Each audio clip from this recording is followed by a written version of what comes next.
페이지 10페이지죠. 10페이지 양가로 3번에 판매 조건부 매매 차익, 영어로 소위 RP라고 합니다. RP. 이거 좀 금융상품에 관심 있는 사람들은 다 알거든요. RP라고 해서 repurchasing의 약자고요. 매매 차익이란 이름에도 불구하고 이자 소득으로 과세가 됩니다. 즉 RP가 아닌 일반 채권 등의 일반적인 매매 차익은 과세가 안 되고 있습니다. 아까 앞 시간에서 설명드린 것처럼 실은 양가로 3번의 RP, 환매 조건부 매매 차익이 이자 소득에 그냥 세 번째에 들어간다만 알아도 수업 목적으로 충분한데, 그래도 주 2번을 조금만 설명을 드릴게요. 주 2번 보시면 1년 전에 W은행, 우리은행으로부터 100원에 매입한 채권을 오늘 110원에 되파는 것을 환매 조건부, 즉 repurchasing, 다시 판다. repurchasing, purchase는 구입한다니까 은행 입장에서 다시 구입한다. 판매 조건부, 다시 구입한다. 이 환이 순환한다, 교환한다, 한다, 돈다는 뜻이잖아요. 돈다. 환매는 팔았다 다시 사온다는 뜻이에요. 환매 조건부라고 함. 형식상으로는 채권의 매매 차익이 10인 것처럼 보이나 이 금액은 1년 전에 이미 약속한 약정이자의 성격이다. 이게 무슨 말이냐면요, 간단한데요. RP, repurchasing, 여기 W은행, 여기 나 1월 1일 날 100원에 내가 채권 하나를 구입해와요. 근데 다시 12월 31일 날 우리은행에 약속대로 이걸 110원에 매도를 합니다. 나는 그러면 100원에 사온 거 110원에 팔았으니까 매매 차익이 얼마가 나와요? 매매 차익이 10이 나오죠. 간단하잖아요. 자, 밑에 10페이지 제일 밑에 클릭 마크 좀 볼게요. 매매 차익 등의 과세 여부. 여러분, 제가 지금부터 한 1분 동안 얘기해 드리는 것은 수업 목적이라고 생각하지 마시고 생활 상식이라고 생각하고 반드시 이해하셔야 돼요. 자, 양가로 1번 주식, 가운데 세로가 매매 차익, 오른쪽 사료가 투자 대가. 주식 매매 차익, 즉 처분이익이 나오면 일반적으로 과세하지 않습니다. 근데 오른쪽 세로에 투자 대가, 즉 처분하지 않고 기말까지 주식을 가지고 있으면 내년 3월 달에 뭐가 나오죠? 배당에서 뭐가 나와요? 배당금 나오거든요. 주총에서. 우리나라에서 일반적으로 배당금 많이 준대요? 안 준대요? 안 준대요. 근데 아무튼 주총에서 배당이 나와요. 그러면 주식을 시세 차익을 노려서 싸게 샀다가 비싸게 팔면 이거를 처분이익 매매 차익이라고 하는데 과세 됩니까? 안 됩니까? 안 된대요. 근데 배당 받으면 과세 된대요? 안 된대요? 된대요. 여러분, 혹시 주변에 뭐 아버지나 어머니 아니면 삼촌이나 누나, 형 중에서 주식 투자하는 사람 있어요? 저도 주변에 몇 명 있어요. 저는 안 해요, 개인적으로.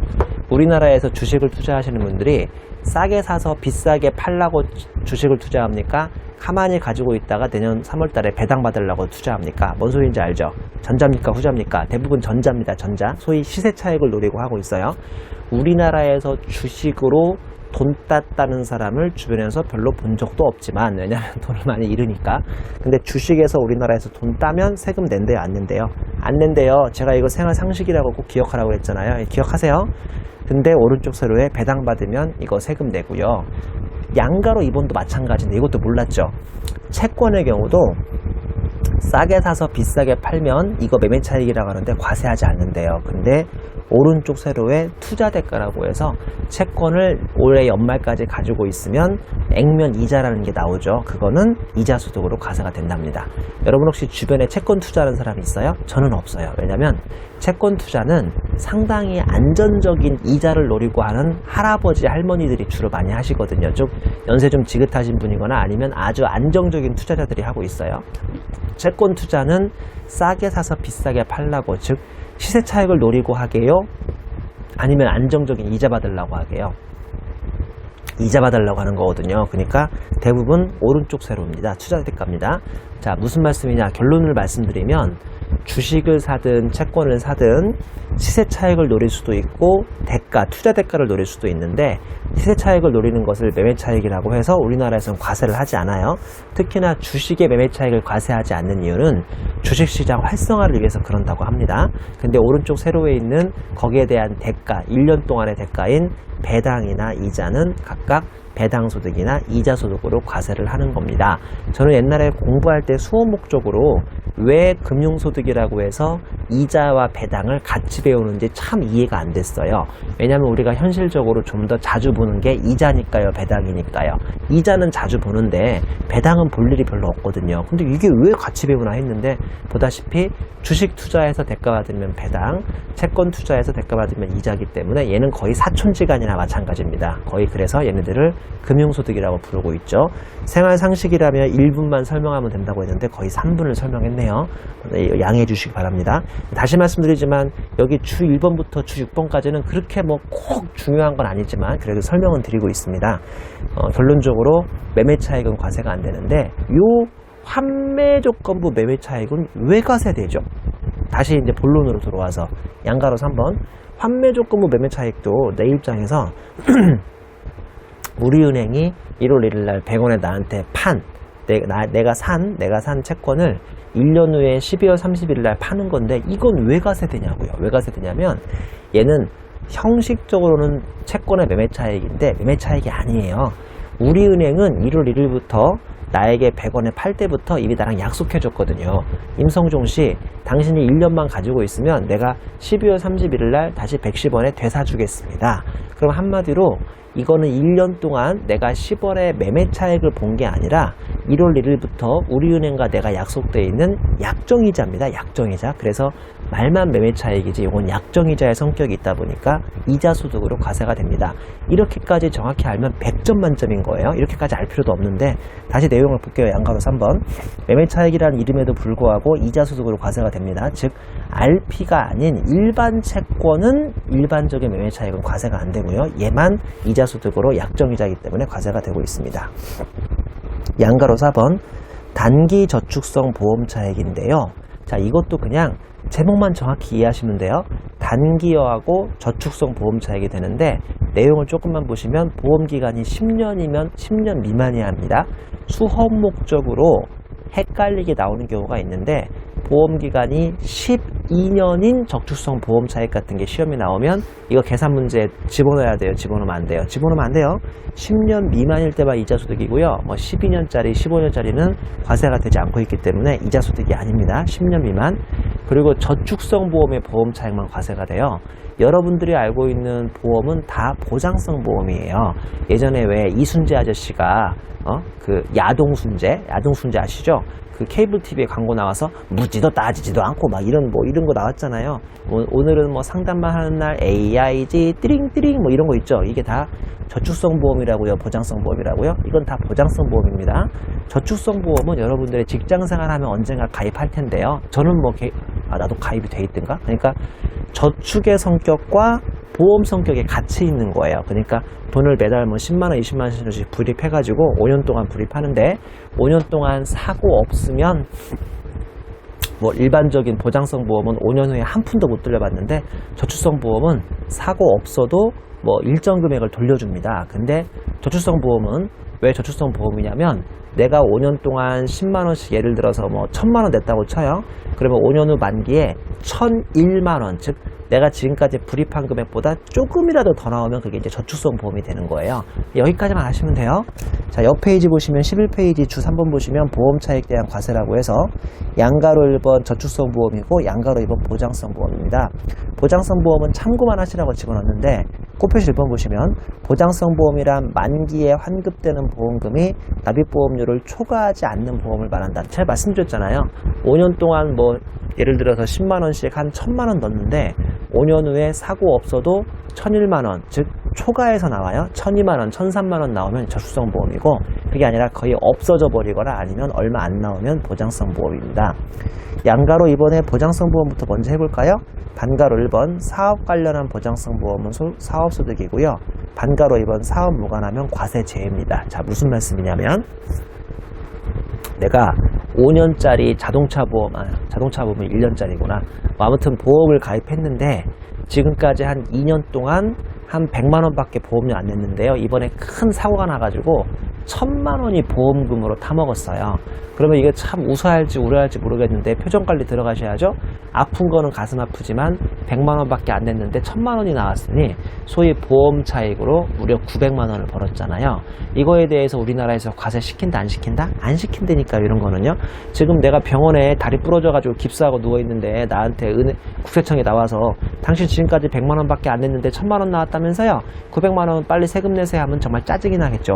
그래서 양가로 이번에 보장성 보험은 사업과 무관하면 아예 과세가 안 되고요. 사업과 관련이 있다면 사업소득 과세가 되는데 뭐 흔한 일은 아닌 것 같습니다. 이거는요. 다시 표의 양가로 1번으로 올라가면 저축성 보험은 반가로 1번 10년 이상이라면 과세가 아예 제외가 돼버리고요. 10년 미만이면 지금 배운 이자 소득으로 과세가 됩니다. 근데 뭐 각각 가로 내용까지 보시면 더 뭐 좋을 것 같은데요. 납입보험료가 2억 이하이고 월 적립식 보험계약일 경우 과세 제외입니다. 대부분 납입보험료 2억 이하죠. 어떻게 납입보험료를 막 10억 내겠어요. 돈이 없는데. 그리고 10년 미만의 이자 소득 과세 되는 것도 가로 열고 종신형 연금보험이라는 게 있는데 요거는 과세가 안 되고 있습니다. 꽃표시 2번 보시면 저축성 보험의 보험차익 계산식이라고 해서 보험차익은 만기보험금, 중도 해약 환급금 빼기 지금까지 납입한 보험료, 즉 지금까지 납입한 보험료가 1000만 원인데 이번에 만기보험금이 1200만 원 나온다. 그럼 보험차익은 200만 원이라는 소리죠. 이것도 전혀 어려운 말 아닌 것 같습니다. 자, 다시 앞으로 오겠습니다. 양가로 5번에 직장공제의 초과반환금이죠. 직장공제의 초과반환금. 1999년 1월 1일 이후 최초로 직장공제에 가입하고 퇴직 또는 탈퇴함으로써 받는 반환금인데 조금 짜증나고 까다롭더라도 1999년도 좀 기억을 하셔야 돼요. 이 제도가 1998년까지는 과세가 안 됐고요. 1999년부터 과세가 되고 있거든요. 이게 잘 시험에 나오지도 않지만 이게 별로 안 중요하거든요. 양가로 5번은요.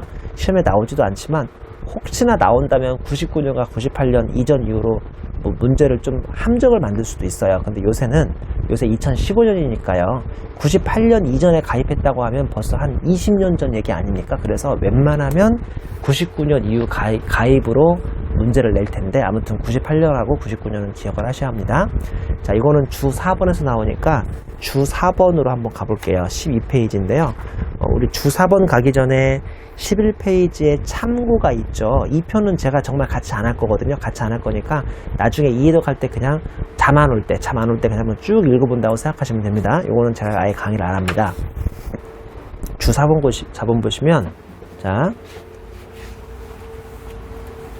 직장공제의 초과반환금도 전혀 중요하지 않아요. 전혀. 근데 설명만 간단히 드릴게요. 설명을 아예 스킵할 수는 없으니까 뭔지만 아시면 돼요.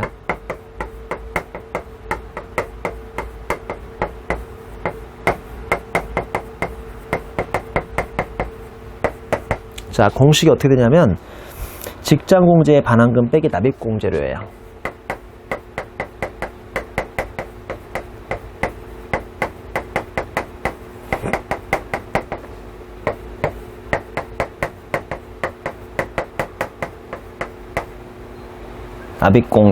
공제료.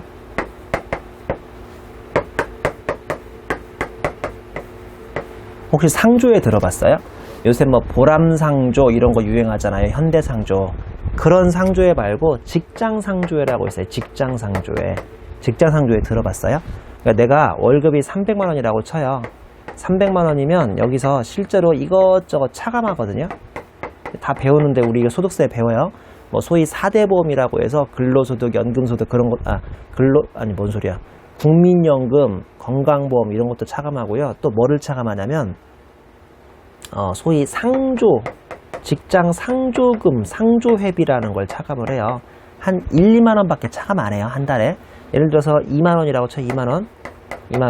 이거 직장생활 한번 해보면 금방 아는데 이 상조회비는 뭐냐면 만약에 내가 지금 총각인데 직장생활 하고 있다가 결혼합니다. 그러면 우리 상조회, 그 회사 안에 3일 회계법인 상조회에서 축하한다고 화환도 보내고 뭐 돈도 주고 그래요. 내가 뭐 이 3일의 개법인에 근무하고 있는데 우리 아버지나 어머니 돌아가셨다. 그러면 또 이 상조회에서 뭐 안타깝다고 뭐 이렇게 꽃도 보내주고 이렇게 뭐 돈도 주고 그러거든요. 이 상조회 대부분 회사에 있어요. 회사가 아주 작지 않는 한 대부분 회사에 있습니다. 상조회. 근데 뭐 나중에 그런 일을 대비해서 조금씩 돈을 띄나 보죠. 뭐 웃을 수도 없고 뭐 울 수도 없는데 이거 그리고 얼마 돈이 크지 않아서 별로 신경들도 안 써요 사람들이. 자, 근데 한번 예를 들어봐서 내가 20년 동안 어떤 회사를 다니다가 이번에 퇴사를 해요.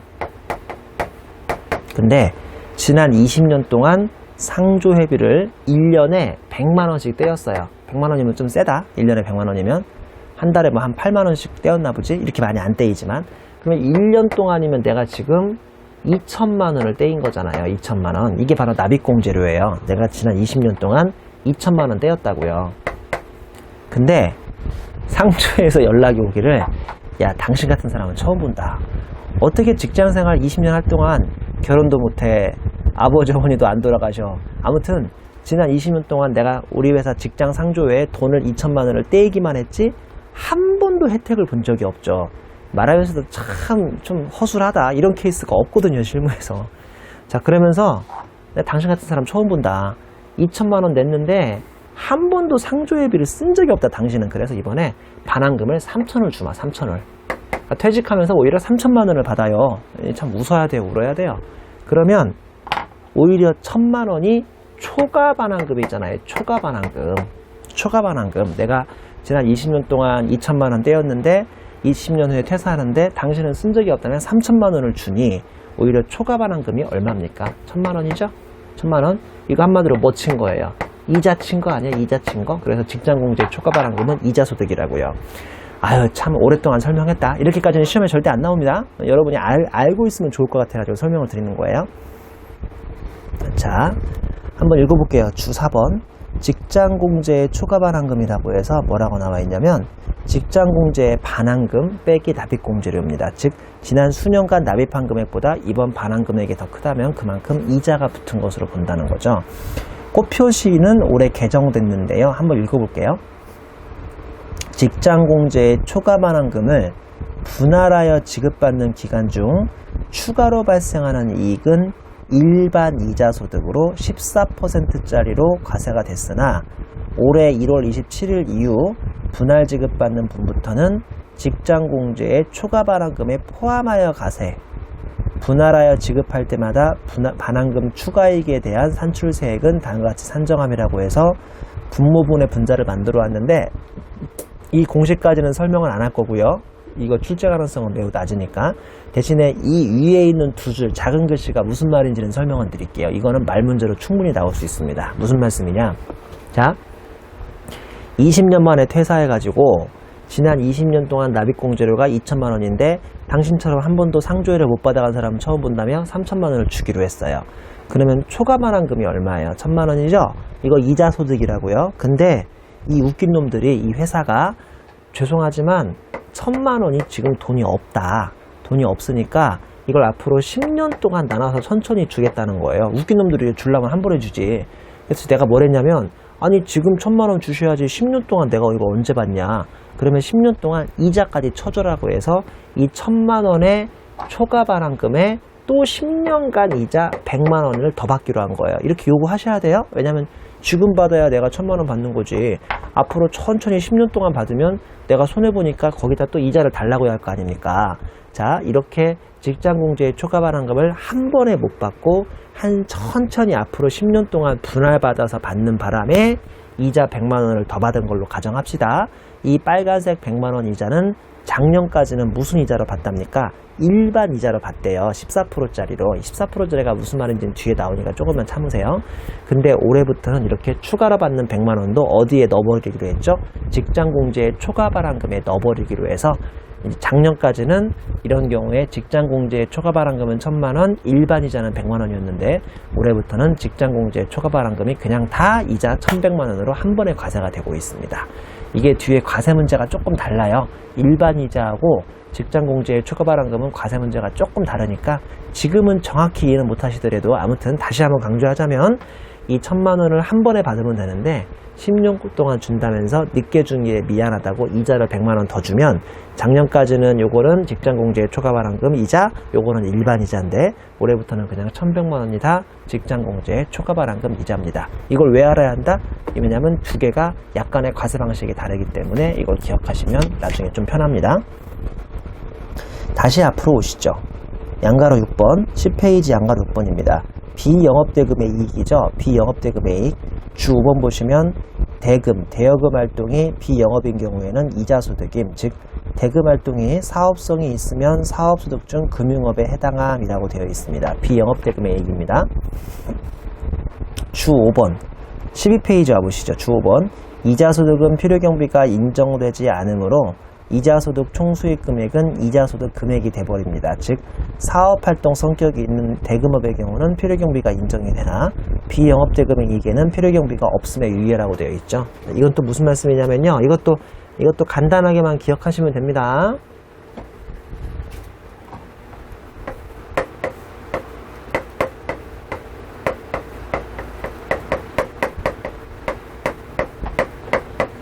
지금 저랑 비영업대금의 이익이라는 걸 배웠잖아요. 의자는 빼요.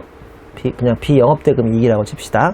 이거 내가 분명히 법인세에서 설명했는데, 자, 내가 남한테 돈을 빌려주는 거, 이거를 대금, 대여금, 돈 빌려주는 거, 그게 나의 영업이 돼버리면 나는 제조업이다, 금융업이다, 또는 대부업이다, 대부업. 뭔 소린지 알죠? 근데 그게 아니라 그게 나의 영업은 아니다.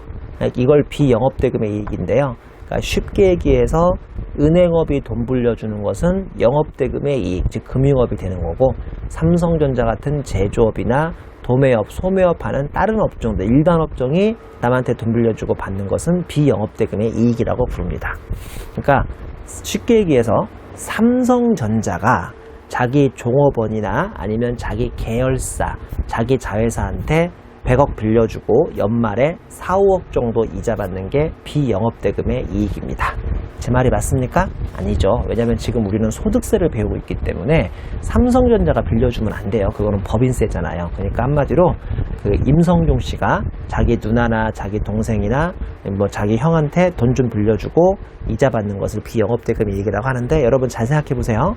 소위 다른 강사님들이 이걸 뭐라고 하냐면 갯돈 받는 이자라고 해요. 갯돈 받는 이자. 저도 그렇게 배웠어요. 근데 현실적으로 제가 형이나 누나나 동생 또는 지인한테 돈 빌려주고 받는 이자든 갯돈 이자든 과세로 그 과표 포착이 되겠습니까? 안 되겠습니까? 안 되죠.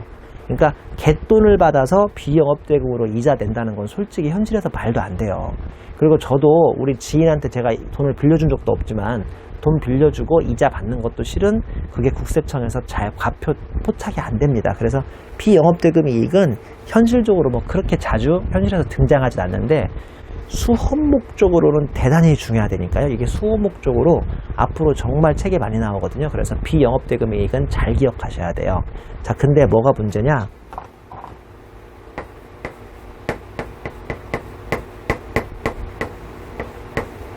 내가 이번에는 돈이 많아가지고 남한테 돈 빌려주고 먹고 사는 대부업으로 했다고 쳐요. 대놓고 대부업이 된 거예요. 자, 비영업대금의 이익은 무슨 소득이죠? 이자소득. 대부업은 무슨 소득이에요? 대부업은 불법이 아니에요. 불법 행위를 많이 하면 문제가 되는 거지 대부업이 불법은 아닙니다. 이거 무슨 소득이에요? 이건 사업소득이에요. 잘 보세요. 이자소득으로 비영업대금의 이익을 남한테 100원을 받았든 대부업으로 남한테 100원을 이자를 받았든 똑같이 받았는데요. 문제는 뭐냐면 내가 그 지인들한테 돈을 빌려줄 때 나라고 돈이 많아서 빌려준 게 아니고 나도 은행에서 빌려와서 빌려줬다 이거예요. 그럴 수도 있잖아요. 나도 은행에서 빌려와서 빌려줬다고요. 그 은행 빌려온 것 때문에 이자를 한 60원 냈어요. 에? 나는 그러면 남은 게 얼마야? 남은 게 40원이잖아요. 남은 게 40원. 뭔 소린지 아시죠? 뭔 소린지 아시죠? 그러니까 내가 지인한테 돈 빌려주고 100원 이자 받았는데 그 돈도 실은 없어서 은행한테 꼬아서 빌렸다고요. 꽂아서 빌렸다고요. 은행에서 꼬아서. 그래서 은행에서 꽂기 때문에 거기에 대한 이자 60이 나가고 있어요. 나는 남는 게 40원이고 40원이에요. 이해했죠? 근데 이건 그게 안 돼요. 왜 이자소득은 이게 안 되죠? 아까 잠깐 설명했는데 이자소득은 뭐가 인정이 안 된다? 필요경비가 인정이 안 돼요. 그러니까 대부업으로 사업소득이라고 신고해야 오히려 필요경비가 인정이 되는 거고요. 비영업대금의 이익은 필요경비 인정이 안 되니까 40원이 아니라 이건 그냥 100원에 대해서 세금 내셔야 돼요. 다시 한번 주 5번 읽어볼까요? 이자소득은 필요경비가 인정되지 않으므로 이자소득 총수익 금액이 곧 이자소득 금액이라고요. 필요경비가 없다고요. 근데 사업활동 성격이 있는 대금액의 경우는 필요경비가 인정되나 비영업대금 이익에는 필요경비가 인정이 안 된다고 해서 제가 배드 붙여놨잖아요. 그러니까 그냥 제가 쉽게 설명드리자면 남한테 돈을 한두 번 빌려주고 이자 받을 때는 비영업대금의 이익으로 이자소득 신고가 나은데 이걸 계속적으로 업으로 할 정도의 생각이 있으면 차라리 대부업을 신고하세요. 그래야 은행에서 빌려온 돈에 대한 이자가 필요경비로 빠지니까요. 무슨 말씀인지 아시죠? 이거는 과거에 한두 번 정도 시험 문제에서 건든 적이 있어요. 그러니까 잘 정리해 보시기 바랍니다. 자, 다시 양가로 7번 10페이지로 넘어갑니다.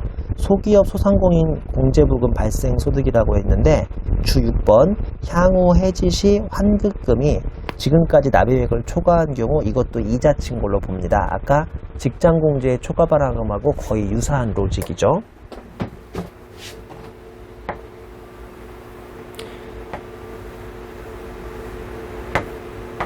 이거 아세요? 이거 아세요? 노란 우산 제도라고. 이거는 아놀드 파마라고 양말, 유행하는 양말 있죠? 그걸 보여준 게 아니라 노란 우산 제도라는 걸 보여주고 있습니다.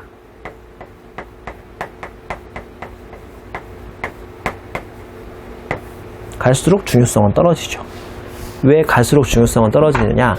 제 기억에 이 노란 우산 제도가 2000년대 후반인가 2010년대인가 나왔을 거예요. 초반에. 정확히 기억은 안 납니다만 이게 뭐냐면 이게 소위 소상공인, 자영업자, 어려우시면 학교 앞에서 떡볶이 파시는 아줌마라고 생각하면 돼요. 이런 분들을 위해서 나온 제도입니다. 그게 왜 그러냐면요. 자, 국민연금 있죠. 국민연금. 국민연금 이런 게 우리 소득세에 자주 나오는데요. 국민연금은 직장생활 한 번만 해보시면 압니다. 내가 월급 받을 때마다 따박따박 떼이는 돈 중에 하나가 국민연금인데 직장인들이 국민연금을 월급에서 떼어가면 좋아하게요? 싫어하게요? 되게 싫어해요. 저도 싫어해요. 국민연금 내기 싫어요. 국민연금은 내가 뭐 65세인가? 제가 지금 20살이니까, 물론 농담이지만, 뭐 30년, 40년 후에 나온다는데 그걸 어떻게 믿어요? 그래서 직장인들은 국민연금 떼이는 걸 되게 싫어해요. 근데 국민연금이 최근에는 한 명만 고용한 조그만한 개인 사장님도 누구든 국민연금을 떼이고 있거든요. 근데 과거에는 한 5, 6년만 해더라도 뭐 사업장에 뭐 50인이 채 없거나 사업장에 10인이 없거나 사업장에 채 5인 미만으로 근무하면 국민연금을 안 내던 시절이 있었습니다. 지금은 안 그래요. 그렇게 과거에는 국민연금을 모든 국민이 떼이진 않았어요. 근데 지금은 한 명만 고용하든 음식점을 하든 떡볶이집을 하든 국민연금을 떼이는 게 원칙이거든요. 지금은요. 소득이 조금만 있으면. 이건 예전 얘기라고요. 한 5년 전 얘기. 이렇게 내가 지금 떡볶이집을 하는 바람에 사업장에 10명도 안 되고 5명도 안 돼서 국민연금을 안 내던 시절이 있었다니까요. 근데 오히려 이런 사람들은 국민연금을 내고 싶은 거예요. 내가 장사하다가 망하면 내가 재기를 못 하는데. 그러니까 직장인들은 국민연금이라도 가입을 해놨으니까 나중에 50몇 살, 60몇 살에 국민연금을 타먹겠다는데 나 같은 떡볶이 장사는 국민연금을 가입할래야 국민연금 가입이 안 되던 시절이 있었으니까 그런 사람들을 지켜주기 위해서 국가가 노란 우산 제도라는 걸 만들었어요. 자, 자영업자들이요, 영세상인들이요, 국민연금 가입이 안 되신다면서요? 그러면 우리 국가가 노란 우산 제도를 만들어줄 테니까 이 밑으로 들어오세요. 앞으로 여러분이 망하거나 돌아가셔도 비가 막 오더라도 이 노란 우산이 지켜줄게요 라고 공익광고까지 했었습니다. 지금은 안 하는 것 같은데 KBS1은 광고를 원래 안 하잖아요. 거기는 공익광고만 하는데 KBS1 공익광고에서 많이 나왔어요. 궁금하시면 네이버 검색해보세요. 노란 우산제도 하면 금방 나오니까. 자, 이제 이 제도가 뭔지는 이해하셨을 것 같고 주 6번 한번 가봅시다. 소기업 소상공인 공제부금의 종류라고 해서 양가로 1번 사망, 폐업, 퇴임 등의 법정 지급사유가 발생합니다. 무슨 말씀이냐면 떡볶이집 장사를 하면서 지난 10년 동안 노란우산 제도에 가입해서 따박따박 그 납부를 하신 분이 사망하거나 떡볶이집을 그만하거나 아니면 퇴임을 하거나 해서 나이 들어서 이제 그만두기로 했어요. 표의 오른쪽 세로 보세요. 내가 지난 10년 동안 납부액이 1000만 원인데 이번에 노란우산에서 1500을 주더랍니다. 그러면 500만 원은 뭐 친 거예요? 이자 친 거 아닙니까? 아까 배웠던 직장공제의 초과발행금하고 똑같은 로직입니다. 똑같은 로직. 자, 양가로 2번은 임의해약, 분합, 부금 비납 등으로 인한 강제해약인데 아씨, 지금 뭐 하는 짓이야. 떡볶이도 안 팔리는데 내가 왜 이걸 가입해가지고 말이야. 이거 짜증나 죽겠다. 즉 사망하거나 폐업한 법정 지급 사유가 아니라 내가 내다가 그냥 자의적으로 포기를 해버리는 거예요. 이러면 가운데 세로의 기타 소득으로 과세가 됩니다. 우리 4장의 기타 소득 다시 배울 때 또 설명 안 하려고 지금 길게 설명하는 거예요. 이거는 계산 구조도 조금 다른데 환급금 빼기 납부액을 빼는 게 아니라 소득공제를 받지 못한 납부액이라는 걸 빼고 있습니다. 이게 소득공제를 받지 못한 납부액을 빼주는 이유는 기타 소득 부분에서 다시 설명을 드리니까 지금 당장은 아실 필요가 없습니다. 사례 2번을 볼게요. 사례 2번 보시면 소기업, 소상공인 공제부금에서 환급금이 100이 발생했어요. 저 아까 15 발생했다고 그랬죠? 100이 발생했어요. 근데 그간 공제부금을 70을 납부했답니다. 그러면 왼쪽 세로에 이번에 환급금 100이 발생한 사유가 사망, 폐업 등의 법정 사유라면 이자 소득으로 과세가 되고요. 100백에 70이어서 지난 10년 동안 70원 냈는데 이번에 100원 나왔으니까 30원이 이자 친 거고요. 오른쪽 세로 그게 아니라 장사가 너무 안 돼서 그냥 임의해약을 해버린 거라면 무슨 소득이에요? 보다시피 기타 소득인데 요거는 100원 빼기 70원을 하는 게 아니라 제가 뭐 빼라고 했습니까? 소득공제 받지 못한 금액을 빼라고 했죠? 문제를 보니까 지난 그간 공제부금 70원을 납부했는데 이미 소득공제로 30원을 받았으면 한마디로 70원 중에서 소득공제 못 받은 금액이 얼마예요? 40원이죠. 그러면 100원 빼기 40원을 해서 60원을 합니다. 선생님 왜 임의해약할 때는 70원을 빼는 게 아니라 40원을 뺍니까? 그건 뒤에 나오니까 지금 설명하면 너무 강의가 길어져서요. 제가 나중에 깔끔하게 설명을 드리겠습니다. 자, 다시 앞으로 오시죠. 아, 이거 설명하는데 진짜 시간 오래 걸리죠? 자, 양가로 8번. 파생금융상품의 이자라고 해서 이자소득이 발생하는 상품과 결합한 상품에서 발생하는 이익. 양가로 9번 유형별 포괄주의. 이거 무슨 말인지 설명했죠? 원래 소득세는 열거주의여서 세법 전에 이자소득 범위가 8개까지 열거가 돼 있었는데 계속 하루가 다르게 신종 금융상품이 발생하는데 그거 발생할 때마다 이거 9번, 10번, 11번, 12번 만들기 너무 힘드니까 9번에 이제 양손을 다 들고 두 손을 다 들고 포기한 거예요. 아이고 모르겠다. 유형별 포괄주의를 만들자. 금전의 사용에 따른 대가로서 성격이 있는 것, 상호보험 할인료, 신종펀드 이자 등은 저 위에서 설명은 안 했지만 그냥 그냥 딱 걸려들면 무조건 이자소득이다. 때려 맞자. 그래서 유형별 포괄주의를 만들어 놓은 겁니다. 넘기시지요. 이점의 타소득과의 구분에 번지수 찾기를 조금만 설명을 드리겠습니다. 자, 양가로 1번부터 보시죠. 외상매출금. 제가 말씀드린 것처럼 이자소득은 단어와 성격이 비슷한데 일부는 이자소득, 일부는 사업소득으로 갈 수도 있으니까 옆 페이지 3점에 비과세 공부하기 전에 보너스 원샷으로 지금부터 번지수 찾기를 설명을 드리겠습니다. 참고로 이 타소득과의 구분인 번지수 찾기도 시험 문제에 곧잘 나오곤 하니까 실은 어렵진 않으니까요. 잘 한번 정리해 봅시다. 양가로 1번 외상매출금 등의 지급기회를 연장하고 추가로 받는 금액입니다. 자, 반가로 1번부터 볼게요. 내가 남한테 물품을 판매하고 현금보다 외상으로 추가 수령한 금액 가로 열고 대금 결제 방법에 따라 추가로 받는 금액도 모두 다 사업소득이래요. 이게 뭔 소리지? 옆 페이지 사례 한번 볼래요? 다음에 할부이자 및 연체이자의 소득 종류죠. 자, 내가 남한테 물건 팔았는데요. 양가로 1번. 지금 물건 팔고 현금으로 바로 받으면 100원 받기로 했죠. 근데 상대방이 2달만 외상으로 사가겠대요. 즉 2달 후에 갚겠답니다. 내가 그래서 그 사람한테 괜찮다. 근데 나는 한 달에 10만원씩을 10원씩을 더 받고 싶다라고 해서 지금 현금으로 판매하면 현금으로 판매하면 100원, 2달 후에 갚기로 했으면 자기는 20원 더 받아가지고 외상으로 하면 120원을 받기로 한 거예요. 이런 경우는 많아요, 실무에서. 그러면 이 2달 동안 20원이 과연 이자 친 거냐, 아니면 이자가 아니라 그냥 사업소득으로 다 들어가면 되냐? 사업소득입니다. 자, 오른쪽 세로 보세요. 현금 판매로 100원을 하고 만약에 외상으로 판매했으면 120원이라 하면 사업소득 100원에 이자 20원이 아니라니까요. 그렇게 하는 거 아니에요. 현금으로 100원 받으면 100원이 사업소득, 외상으로 120원 받으면 120원이 사업소득인 거니까 제발 고민하지 마세요. 자, 다시 앞 페이지로 오십니다. 반가로 2번, 판매 후 연체이자 중 소비대차로 전환을 했습니다. 무슨 말씀이냐? 아니, 나쁜 놈이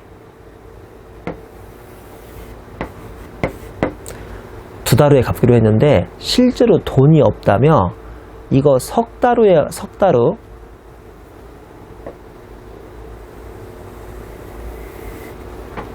150원, 그러니까 2개월 후에 나한테 갚기로 한 놈이 결국은 5개월 후에 갚았어요. 돈이 없다며. 그래서 내가 뭘 했냐면, 야, 그럼 연체이자 나는 한 달에 10원씩이니까 30원 더 줘라고 해서 소위 노란색의 연체이자까지 받았다고 칩시다. 연체이자. 뭔 소린지 알죠? 연체이자.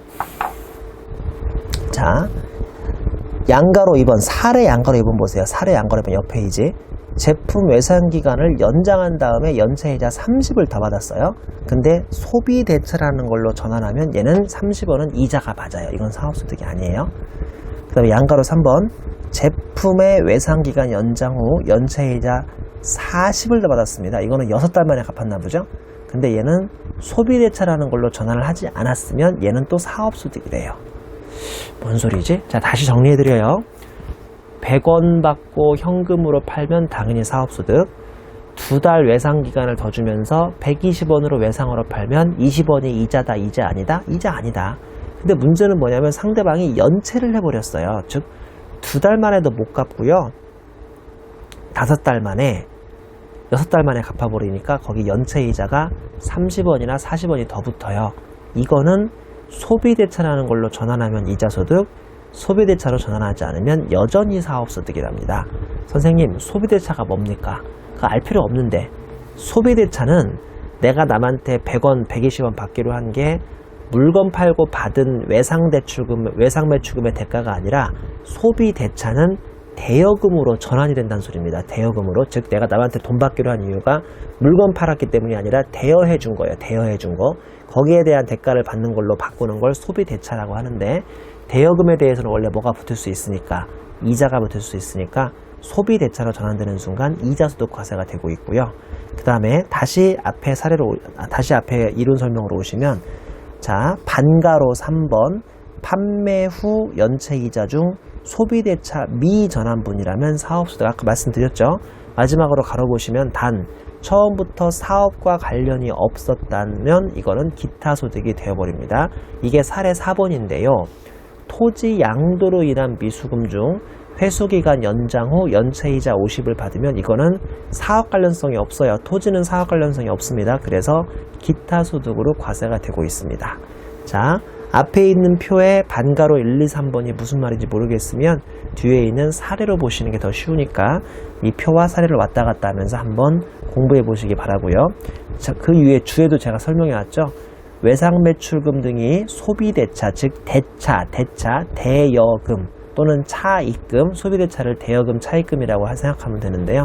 이걸로 전환됐으므로 향후 동대여금에 대해서 이자소득을 인식한다고 생각하면 된다고 써놨죠, 제가요.